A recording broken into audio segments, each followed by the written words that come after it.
Trevor was talking about dessert brain. It's going to be like beer brain. I'm the last one up, so no pressure. I'm Kat Cochrane. I'm not a designer, which will make this interesting. I'm a journalist and writer. So when Sarah asked me to talk about Dairy Scotland, I decided to talk about the spark, the engagement, the prototyping and the development, which all sounds a bit wanky for me because I'm not a designer, so I don't know, go with it, because there might be bits where I don't really know what I'm talking about, but I'll try my best. So, what is Dairy Scotland? Dairy Scotland is, there's going to be a Ron Seal moment come up any minute here. Yeah. It's going to say exactly what it means on the tin. So, yeah, if this was a Ron Seal tin, Dairy Scotland is a non-profit, apolitical initiative which offers everyone with a connection to Scotland the opportunity to write a letter to the future of the country. Simples. It's the best idea in the world. It really is. So, the drawing board. This is a drawing board. I don't know where this idea, because I wasn't actually on board at this point. So, this bit here that's like the Toblerone thing, I don't know what that's all about. And also, like, just, I don't know, some capsule to put your letter in and send it to the moon and back. That really doesn't fit. So, basically, the one that you saw on the right is the basic, cut out everything else, just a simple template for people to write a letter to Dairy Scotland and to the future of Scotland. Anybody that likes this branding on the left can leave the room. The one here on the right is what we do use. And the reason why I guess this gets changed because it wasn't going to be a scenario from Shakespeare in Love or whatever, so it was clean, it was egalitarian, and we kept the brand. So there's a few things that we wanted to do with Dairy Scotland.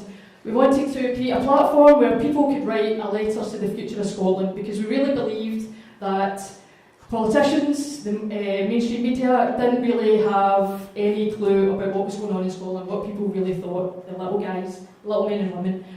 We wanted to have a catalogue whereby people could send us their letters, such as this one in the middle, and then an exhibition in Parliament, which was up the top there, I kind of missed. So, how did we go about doing this? The most important thing is when people said, right, okay, you want us to write a letter to the future of Scotland, what are you going to do with it? What's going to happen with it? What's it going to be? What's it going to be in the future? So we had to think about a way to use design whereby there would be user engagement, whereby people would become engaged and we could be able to show this either analog or digital. So we came up with tools such as these. In the middle there is like a post box that we put around schools and community centres whereby when people wrote the letter they could put it in the post box and we would collect it. We offered people the chance to be Dairy Scotland ambassadors. We had toolkits such as sign up sheets and put my teeth in. But the thing about it was these were all sort of like tangible things, and it wasn't until we had our launch event on the 5th of March 2014 that it felt real, because that was the chance for us to use all these paper things and all these digital tools and all these things all printed out, laid on tables, and people gave us feedback and said, this is great, this is cool, I want to write a letter, I want to be involved.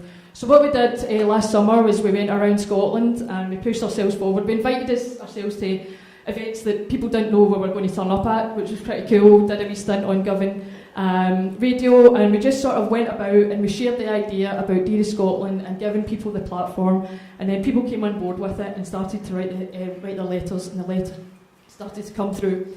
So the best thing about Scotland is inspiration and the humour. It's like there's certain things that happen in Scotland, we understand each other, we really do.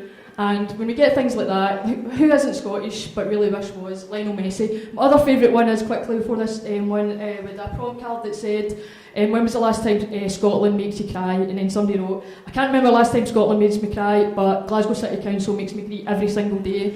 So you just knew that you were in, it was good fun basically. We wanted to make it fun as well as, the kind of serious issue. So we thought about things like, wouldn't it be amazing if J.K. Rowling tweeted us or retweeted us? Wouldn't it be amazing if Irvine Welsh, wrote us a letter? But then we thought, no, that's all just, again, wanky stuff. The most important thing is this, where people, when we went to events or we introduced ourselves to events, people were talking about Dairy Scotland, and they were talking about what the future of Scotland might look like, what the high street might look like, what education, what green issues, what things could look like, and we started a debate and we started a discussion.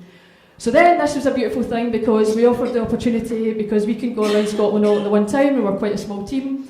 We asked people to come forward if they wanted to be ambassadors for us and to take that out. And this was right about last summer, where this woman on the far right here, this is actually in Farn in Inverness, and she said, I'd love to be a Data Scotland ambassador and talk about it.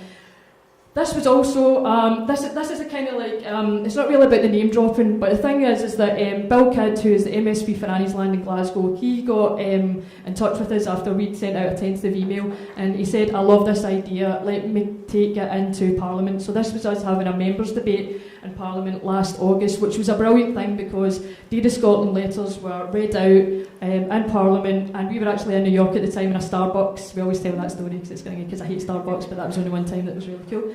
And it was the only place in wireless because it was like a live thing. So the branding looks familiar, it's changed green, and the reason is because people in India, or a guy in India called Ankar Rander, got in touch, and he said, I want to do this in Mumbai, I want to do this in India. And we have this on joke as well, where this is the only country that we're quite happy that they might get more letters than us because there's like a billion more people in Scotland, so that's totally cool. So yeah, what about that book? Basically, we got to the point where we had enough letters to publish a book of Data Scotland letters, letters that were written to the future of Scotland. And what we did was a Kickstarter campaign, so this is more of the kind of like design that we used for that. And the thing about it was all about putting this book together whereby people could support us, come on board, and this was again the design, we went fun with that. But the profits of the book, when they're sold, will go to Scottish literacy. So it was a nice big round robin of people writing a letter to the future of their country, and then eventually the sort of A to Z of it is like money going to Scottish literacy funds. So I work in kind of journalism, a freelance journalist. I hate mainstream media. I'm probably never going to get a job by saying things like that, but that's totally fine because I'm probably going to be a bummer, a freelancer for a while, as in life. And but the thing is that you really do have to make the media work for you, and it doesn't matter if you're on like national television or if you're on like Inverclyde Radio or if you're on like a little Dundee website. It's not a wee one, but you know what I mean. It's like a small scale one. So one of the things that we tried to do for like over a year was to get Data Scotland into schools. And then one day I woke up, checked the email, and there was an email from a modern studies teacher in Edinburgh who said, I would love to use Data Scotland in my modern studies class. And first of all, it was going to be just first years. And then she did the whole like school, basically she did like 11 to 18, 17-year-olds, and then they sent us like 200 letters, and the letters were amazing, they were inspiring, they were so insightful, they were absolutely beautiful. Another thing that we did was we always wanted to have like kind of, people talk about co-design and co-collaboration, we really wanted to do that at Data Scotland. So basically the book is almost ready, the front cover is going to be the last thing that goes on it, and what we've asked is people to, I know on here it doesn't look very different, but we see close up there's slight differences, and we wanted to make a call out to people who supported us and followed us, if they could decide for us what would be the best front cover. So yeah, the message down there is probably more important at this point, but the thing that I always try to do during Data Scotland, I think that sometimes, I don't know if it's just the way I was brought up, but it's always to show gratitude. You know, people don't need to follow Data Scotland, people haven't had to write a letter, people haven't had to like retweet us or all that sort of stuff, but I always try to give thanks to everybody that supports the thing that you're trying to do. We've never made money out of Data Scotland, we're never going to make money out of Data Scotland, but it's just about, you know, citizen participation, democracy, open democracy. But Scotland, we all have the future of Scotland at heart, I hope, and so it's always just like, you know, thank you to everybody who in this room or out there that's supported the campaign and the project from the very, very start. But again, yep, it's beer time, you're a dancer, so go forth and thank you very much. Cheers.